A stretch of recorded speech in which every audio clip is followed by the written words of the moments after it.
All right, we are here with Thomas Stevenson of Hartland football. Thomas, of course, last week went well for you guys, and what do we got coming this week? Yeah, last week was really great. We got some really quality work in all week, all three levels.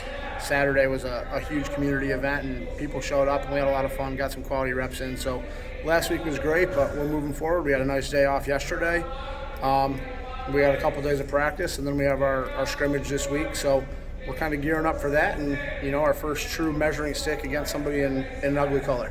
Yeah. So of course the scrimmage coming up on Wednesday with Brother Rice. What are some of the things you really want to see out of these guys, knowing that they're going to be playing another opponent for the first time?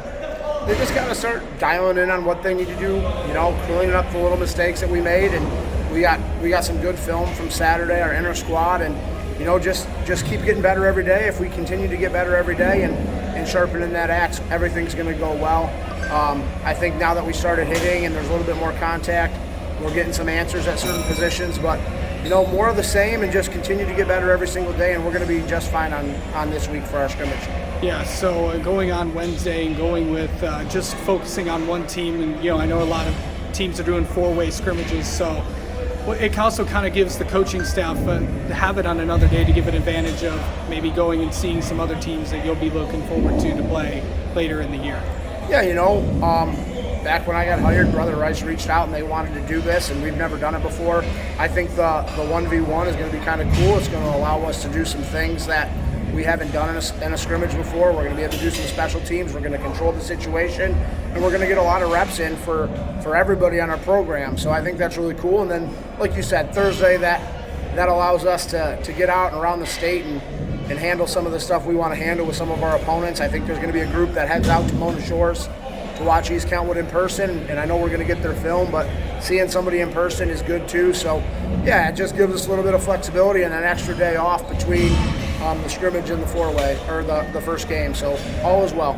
Okay, so we'll also talk about just some of the we'll kind of do this as a weekly highlight, more on that later on, but kind of talk about some of the players that just highlight some guys that have really impressed you this week.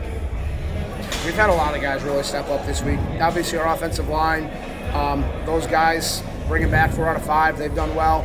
Kyle Pease is running the ball like he's in number 24's footsteps right now, and he wants to leave his mark. Defensively, Jacob Ross has looked really good. Our secondary is kind of sorting itself out.